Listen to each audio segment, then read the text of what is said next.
Om Shanti. Good morning. 6 नवंबर 2020 के ईश्वरीय महावाक्य अर्थात मुरली सुनते हैं। आज प्यारे बाबा कहते हैं, मीठे बच्चे, तुम अभी गॉडली सर्विस पर हो। तुम्हें सबको सुख का रास्ता बताना है, स्कॉलरशिप लेने का पुरुषार्थ करना है। बाबा ने कहा, मीठे बच्चे, तुम अभी गॉडली सर्विस पर हो। तुम्हें सबको सुख का रास्ता बताना है, स्कॉलरशिप लेने का पुरुषार्थ करना है। आज की मुरली में प्रश्न है, तुम बच्चों की बुद्धि में जब ज्ञान की अच्छी धारणा हो जाती है तो कौन सा डर निकल जाता है? तुम बच्चों की बुद्धि में जब ज्ञान की अच्छी धारणा हो जाती है तो कौन सा डर निकल जाता है? उत्तर है, बाबा ने कहा, भक्ति में जो डर रहता कि गुरु हमें श्राप न दे देवे, यह डर ज्ञान में आने से, ज्ञान की धारणा करने से निकल जाता है। क्योंकि ज्ञान मार्ग में श्राप कोई दे न सके। रावण श्राप देता है, बाप वर्षा देते हैं। रिद्धि सिद्धि सीखने वाले ऐसा तंग करने का, दुख देने का काम करते हैं। ज्ञान में तो तुम बच्चे सबको सुख पहुंचाते हो। ओम शांति। मीठे मीठे रूहानी बच्चों प्रति रूहानी बाप बैठ समझाते हैं, तुम सब पहले आत्मा हो, यह पक्का निश्चय रखना है। बच्चे जानते हैं हम आत्माएं परम धाम से आती है यहाँ शरीर लेकर पार्ट बचाने। आत्मा ही पार्ट बचाती है, मनुष्य फिर समझते शरीर ही पार्ट बचाते हैं। यह है बड़े ते बड़ी भूल, जिस कारण आत्मा को कोई जानते नहीं। इस आवागमन में हम आत्माएं आती जाती है, इस बात को भूल जाते हैं। इसलिए बाप को ही आकर आत्म अभिमानी बनाना पड़ता है। यह बात भी कोई नहीं जानते, बाप ही समझाते हैं। आत्मा कैसे पार्ट बचाती है? मनुष्य के मैक्सिमम 84 जन्म से लेकर मिनिमम है 1-2 जन्म। आत्मा को पुनर्जन्म तो लेते रहना है। इससे सिद्ध होता है बहुत जन्म लेने वाला बहुत पुनर्जन्म लेते हैं, थोड़े जन्म लेने वाला कम पुनर्जन्म लेते हैं। जैसे नाटक में कोई का शुरू से पिछाड़ी तक पार्ट होता है, कोई का थोड़ा पार्ट होता है। यह कोई मनुष्य नहीं जानते। आत्मा अपने को ही नहीं जानती तो अपने बाप को कैसे जाने? आत्मा की बात है ना, बाप है आत्माओं का, कृष्ण तो आत्माओं का बाप है नहीं। कृष्ण को निराकार तो नहीं कहेंगे, साकार में ही उनको पहचाना जाता है। आत्मा तो सबकी है, हर एक आत्मा में पार्ट तो नुंदा हुआ है। यह बातें तुम्हारे में भी नंबरवार पुरुषार्थ अनुसार है जो समझा सकते हैं। अभी तुम बच्चे जानते हो हम आत्माओं ने 84 जन्म कैसे लिए हैं। ऐसे नहीं कि आत्मा सो परमात्मा, नहीं, बाप ने समझाया है। हम आत्मा पहले सो देवता बनते हैं। अभी पति तमो प्रधान है, फिर सतो प्रधान पावन बनना है। बाप आते ही तब है जब सृष्टि पुरानी हो जाती है। बाप आकर पुरानी को नया बनाते हैं, नई सृष्टि स्थापन करते हैं। नई दुनिया में है ही आदि सनातन देवी देवता धर्म। उन्हों के लिए ही कहेंगे, पहले कलयुगी शूद्र धर्म वाले थे, अब प्रजापिता ब्रह्मा के मुख वंशावली बन ब्राह्मण बने हो, ब्राह्मण कुल में आते हो। ब्राह्मण कुल की डिनाइस्टी नहीं होती, ब्राह्मण कुल कोई राजा ही नहीं करते। इस समय भारत में न ब्राह्मण कुल राजाई करते हैं न शूद्र कुल राजाई करते हैं, दोनों को राजाई नहीं है। फिर भी उनका प्रजा पर प्रजा का राज्य तो चलता है। तुम ब्राह्मणों का कोई राज्य नहीं है, तुम स्टूडेंट पढ़ते हो, बाप तुमको ही समझाते हैं। ये 84 का चक्र कैसे फिरता है? सतयुग, त्रेता, फिर होता है संगम युग। इस संगम युग जैसी महिमा और कोई युग की है नहीं, है ना। संगम युग की महिमा जैसी और कोई युग की महिमा नहीं है। पुरुषोत्तम संगम युग, सतयुग से त्रेता में आते हैं, 2 कला कम होती है तो उनकी महिमा क्या करेंगे? गिरने की महिमा थोड़ी होती है। कलयुग को कहा जाता है पुरानी दुनिया। अब नई दुनिया स्थापन होनी है, जहाँ देवी देवताओं का राज होता है। वो पुरुषोत्तम थे, फिर कला कम होते होते कनिष्ठ शूद्र बुद्धि बन जाते हैं। उनको पत्थर बुद्धि भी कहा जाता है। ऐसे पत्थर बुद्धि बन जाते हैं जो जिनकी पूजा करते हैं उनकी जीवन कहानी को भी नहीं जानते। बच्चे बाप का जीवन न जाने तो वर्षा कैसे मिले? अभी तुम बच्चे बाप के जीवन को जानते हो, उनसे तुमको वर्षा मिल रहा है। बेहद के बाप को याद करते हो तुम, मात पिता हम बालक तेरे कहते हो तो जरूर बाप आया होगा, तब तो सुख घनेरे दिए होंगे ना। बाप कहते हैं मैं आया हूँ, अथाह सुख तुम बच्चों को देता हो। बच्चों की बुद्धि में यह नॉलेज अच्छी रीति रहनी चाहिए, इसलिए तुम स्वदर्शन चक्रधारी बनते हो। तुमको अब ज्ञान का तीसरा नेत्र मिला है। तुम जानते हो हम सो देवता बनते हैं। अब शूद्र से ब्राह्मण बने हैं। कलयुगी ब्राह्मण भी है तो सही ना। वो ब्राह्मण लोग जानते नहीं कि हमारा धर्म अथवा कुल कब स्थापन हुआ, क्योंकि वह है ही कलयुगी। तुम अभी डायरेक्ट प्रजापिता ब्रह्मा की संतान बने हो, सबसे उच्च कोटि के हो। बाबा ने कहा प्रजापिता ब्रह्मा की संतान बने हो और सबसे उच्च कोटि के हो। बाप पेट तुम्हारी पढ़ाई की सर्विस, संभालने की सर्विस और श्रृंगारने की सर्विस करते हैं। बाप स्वयं बैठ तुम्हारी पढ़ाई की सर्विस, संभालने की सर्विस और श्रृंगारने की सर्विस करते। तुम भी हो on godly service only. God father भी कहते हैं हम आए हैं सब बच्चों की सर्विस में, बच्चों को सुख का रास्ता बताना है। बाप कहते हैं अब घर चलो।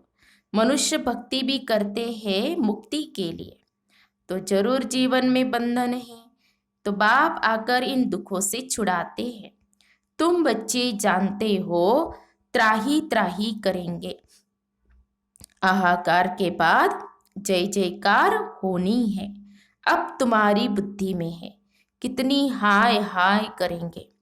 जब नेचुरल कैलामिटीज आदि होंगी, यूरोपवासी यादव भी है। बाप ने समझाया है यूरोप वासियों को यादव कहा जाता है। दिखाते हैं पेट से मुसल निकले, फिर श्राप दिया। अब श्राप आदि की तो बात ही नहीं है, यह तो ड्रामा है। बाप वर्षा देते हैं, रावण श्राप देते हैं। यह एक खेल बना है। बाकी श्राप देने वाले तो दूसरे मनुष्य होते हैं, उस श्राप को उतारने वाले भी होते हैं। गुरु गोसाई आदि से भी मनुष्य लोग डरते हैं कि कोई श्राप न देवे। वास्तव में ज्ञान मार्ग में श्राप कोई दे न सके। ज्ञान मार्ग और भक्ति मार्ग में श्राप की कोई बात नहीं। जो रिद्धि सिद्धि आदि सीखते हैं वो श्राप देते हैं, लोगों को बहुत दुखी कर देते हैं, पैसे भी बहुत कमाते हैं। भक्त लोग यह काम नहीं करते। बाबा ने यह भी समझाया है संगम के साथ पुरुषोत्तम अक्षर जरूर लिखो, त्रिमूर्ति अक्षर भी जरूर लिखना है और प्रजापिता अक्षर भी जरूरी है, क्योंकि ब्रह्मा नाम भी बहुतों के हैं। प्रजापिता अक्षर लिखेंगे तो समझेंगे। साकार में प्रजापिता ठहरा, सिर्फ ब्रह्मा लिखने से ही सूक्ष्म वतन वाला समझ लेते हैं। ब्रह्मा विष्णु शंकर को भगवान कह देते हैं। प्रजापिता कहेंगे तो समझा सकते हैं। प्रजापिता तो यहाँ है, सूक्ष्म वतन में कैसे हो सकता। विष्णु को तो दिखाते हैं ब्रह्मा की नाभि से निकला, तुम बच्चों को भी ज्ञान मिला है। नाभि आदि की कोई बात ही नहीं है। ब्रह्मा सो विष्णु, विष्णु सो ब्रह्मा, ब्रह्मा कैसे बनते हैं। सारे चक्र का ज्ञान तुम इन चित्रों से समझा सकते हो। बिगर चित्र समझाने में मेहनत लगती है। ब्रह्मा सो विष्णु, विष्णु सो ब्रह्मा बनते हैं। लक्ष्मी नारायण 84 का चक्र लगाकर फिर ब्रह्मा सरस्वती बनते हैं। बाबा ने पहले से नाम दे दिए हैं। जब भट्टी बनी थी तो नाम दिए, फिर कितने चले गए। इसीलिए समझाया है ब्राह्मणों की माला होती नहीं, क्योंकि ब्राह्मण है पुरुषार्थी, कभी नीचे कभी ऊपर होते रहते हैं। ग्रहचारी बैठती है। बाबा तो जवाहरी था, मोतियों आदि की माला कैसे बनती है, अनुभवी है। ब्राह्मणों की माला पिछाड़ी में बनती है। हम सो ब्राह्मण दैवी गुण धारण कर देवता बनते हैं। फिर सीढ़ी उतरनी है, नहीं तो 84 जन्म कैसे लेंगे। 84 जन्मों के हिसाब से यह निकल सकते हैं। तुम्हारा आधा समय पूरा होता है, तब दूसरे धर्म वाले ऐड होते हैं। माला बनाने में बड़ी मेहनत लगती है। बड़ी संभाल से मोतियों को टेबल पर रखा जाता है कि कहाँ हिले नहीं। फिर सुई से डाला जाता है, कहाँ ठीक न बने तो फिर माला तोड़नी पड़े। ये तो बहुत बड़ी माला है। तुम बच्चे जानते हो, हम पढ़ते हैं नई दुनिया के लिए। बाबा ने समझाया है कि स्लोगन बनाओ, हम शूद्र सो ब्राह्मण, ब्राह्मण सो देवता कैसे बनते हैं। आकर समझो। इस चक्र को जानने से तुम चक्रवर्ती राजा बनेंगे, स्वर्ग का मालिक बन जाएंगे। ऐसे ही स्लोगन बनाकर बच्चों को सिखलाना चाहिए। बाबा युक्तियां तो बहुत बतलाते हैं, वास्तव में वैल्यू तुम्हारी है। तुमको हीरो हीरोइन का पार्ट मिलता है, हीरे जैसा तुम बनते हो। फिर 84 का चक्र लगाए कौड़ी मिसल बनते हो। अब जबकि हीरे जैसा जन्म मिलता है तो कौड़ियों पिछाड़ी क्यों पड़ते हो। ऐसे भी नहीं कोई घर बार छोड़ना है। बाबा तो कहते हैं गृहस्थ व्यवहार में रहते कमल फूल समान पवित्र रहो और सृष्टि चक्र की नॉलेज को जानकर दैवी गुण भी धारण करो, तो तुम हीरे जैसा बन जाएंगे। बरोबर भारत 5000 वर्ष पहले हीरे जैसा था। यह है एम ऑब्जेक्ट। इस चित्र को, लक्ष्मी नारायण के चित्र को बहुत महत्व देना है। तुम बच्चों को बहुत सर्विस करनी है प्रदर्शनी म्यूजियम में। विहंग मार्ग की सर्विस बिगर तुम प्रजा कैसे बनाएंगे। भले इस ज्ञान को सुनते भी हैं, परंतु उच्च पद कोई बिरले ही पाते हैं। उनके लिए ही कहा जाता है कोटों में कोई। स्कॉलरशिप भी कोई लेते हैं ना, 40-50 बच्चे स्कूल में होते हैं, उनसे कोई एक स्कॉलरशिप लेता, कोई थोड़ा प्लस में आ जाता है तो उनको भी दे देते हैं। तो बाबा कहते ये भी ऐसे है, प्लस में बहुत है। 8 दाने हैं सो भी नंबरवार है ना। वह पहले पहले राजगद्दी पर बैठेंगे, फिर कला कम होती जाएंगी। लक्ष्मी नारायण का चित्र है नंबर 1।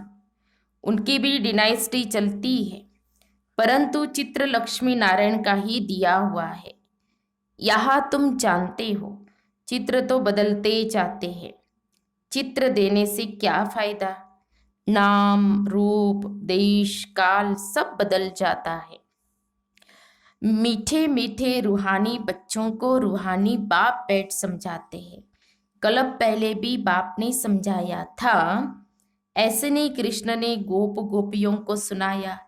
कृष्ण के गोप गोपियां होते नहीं, न उनको ज्ञान सिखाया जाता है।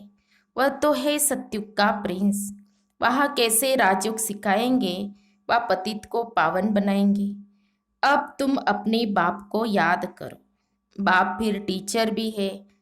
टीचर को स्टूडेंट कभी भूल न सके, बाप को बच्चे भूल न सके, गुरु को भी भूल न सके। बाप तो जन्म से ही होता है, टीचर 5 वर्ष बाद मिलता है, फिर गुरु वानप्रस्थ में मिलता है। जन्म से ही गुरु करने का तो कोई फायदा नहीं है। गुरु की गोद लेकर भी दूसरे दिन मर जाते हैं। फिर गुरु क्या करते हैं? गाते भी है, सतगुरु बिगर गति नहीं। सतगुरु को छोड़ वह फिर गुरु कह देते। गुरु तो ढेर है। बाबा कहते हैं, बच्चे तुम्हें कोई देहधारी गुरु आदि करने की दरकार नहीं है। तुम्हें किसी से भी कुछ मांगना नहीं है।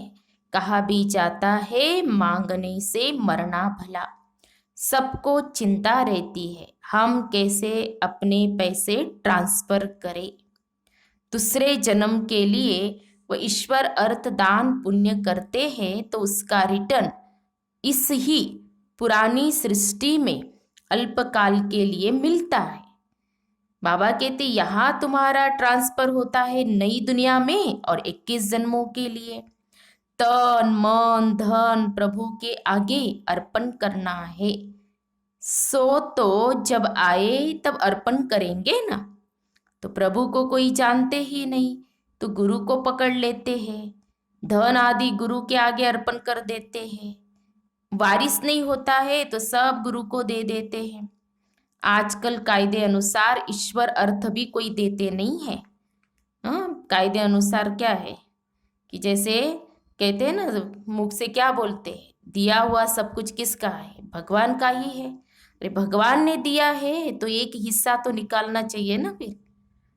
वो भी भगवान के नाम पर करते हैं लेकिन जमा तो अपना ही होता है। तो बाबा कहते कायदे अनुसार भी कोई करते, ईश्वर अर्थ कोई देते नहीं है। बाप समझाते, मैं गरीब निवाज हूँ इसलिए मैं आता ही हूँ भारत में, तुमको आकर विश्व का मालिक बनाता हूँ। डायरेक्ट और इनडायरेक्ट में कितना फर्क है। वह जानते कुछ भी नहीं, सिर्फ कह देते हम ईश्वर अर्पण करते हैं। है सब बेसमझी। तुम बच्चों को अब समझ मिलती है तो तुम बेसमझ से समझदार बने हो। बुद्धि में ज्ञान है। बाप तो कमाल करते हैं। जरूर बेहद के बाप से बेहद का वर्षा ही मिलना चाहिए। बाप से तुम वर्षा लेते हो सिर्फ दादा द्वारा। दादा भी उनसे वर्षा ले रहे हैं। वर्षा देने वाला एक ही है, उनको ही याद करना है। बाप कहते हैं, बच्चे मैं इनके बहुत जन्मों के अंत में आता हूँ, इनमें प्रवेश कर इनको भी पावन बनाता हूँ, जो फिर यह फरिश्ता बन जाते हैं। तो बैच पर तुम बहुत सर्विस कर सकते हो। तुम्हारा यह सब है अर्थ सहित। बाबा कहते बैचेस ये सब अर्थ सहित है। जो भी बैच आदि है वो सब अर्थ सहित बनाए हुए हैं। यह तो जियादान देने वाला चित्र है। इनके वैल्यू का किसको भी पता नहीं है। और बाबा को हमेशा बड़ी चीज पसंद आती है जो कोई भी दूर से पढ़ सके। अच्छा, मीठे मीठे सिखी लदे बच्चों प्रति माता पिता बाप दादा का याद प्यार और गुड मॉर्निंग। रूहानी बाप की रूहानी बच्चों को नमस्ते। हम रूहानी बच्चों की रूहानी बाप दादा को याद प्यार और नमस्ते नमस्ते। ओम शांति ओम शांति ओम शांति। गुड मॉर्निंग बाबा। शुक्रिया बाबा, थैंक्स बाबा। धारणा के लिए मुख्य सार। आज की मुरली का सार 2 पॉइंट में। पहली पॉइंट है, बाप से बेहद का वर्षा लेने के लिए डायरेक्ट अपना तन मन धन ईश्वर के आगे अर्पण करने में समझदार बनना है। अपना सब कुछ 21 जन्मों के लिए ट्रांसफर कर लेना है। दूसरी पॉइंट, जैसे बाप पढ़ाने की, संभालने की और श्रृंगारने की सर्विस करते हैं, ऐसे बाप समान सर्विस करनी है। जीवन बंध से निकाल सबको जीवन मुक्ति में ले जाना है। फिर आज की मुरली में बाबा का वरदान है, सर्व खजानों की इकोनॉमी का बजट बनाने वाले महीन पुरुषार्थी भव। सर्व खजानों की इकोनॉमी का बजट बनाने वाले महीन पुरुषार्थी भव। जैसे लौकिक रीति में यदि इकोनॉमी वाला घर न हो तो ठीक रीति से नहीं चल सकता, ऐसे यदि निमित्त बने हुए बच्चे इकोनॉमी वाले नहीं हैं तो सेंटर ठीक नहीं चलता। वह हुई हद की प्रवृत्ति, यह है बेहद की प्रवृत्ति। तो चेक करना चाहिए कि संकल्प, बोल और शक्तियों में क्या क्या एक्स्ट्रा खर्च किया।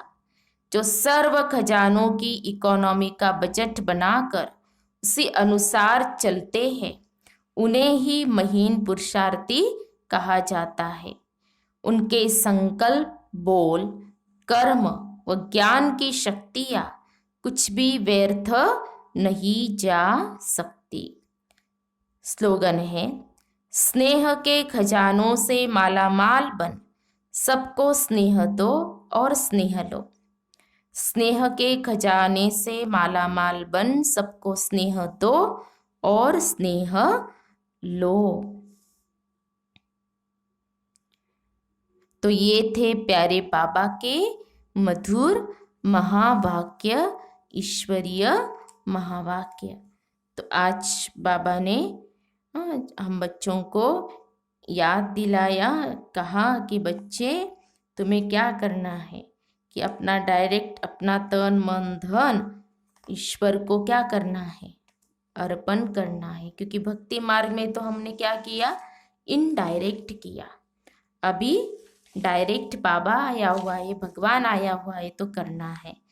और जो भक्ति में ये डर रहता कि कोई गुरु हमें श्राप न दे, तो इस ज्ञान में वो डर निकल जाता है। ज्ञान में आने से कि वो डर जो है वो निकल जाता है। तो जैसे बाबा गॉडली सर्विस पर है ना, तो हम भी गॉडली सर्विस पर, बाबा ने कहा ना ऑन गॉडली सर्विस, हम भी गॉडली सर्विस पर है। तो हमें क्या करना है, सबको सुख का रास्ता बताना है। तो आज की मुरली से 5 सम्मान भी निकालेंगे और उसका अभ्यास जरूर करेंगे। अच्छा, ओम शांति, ओम शांति, ओम शांति।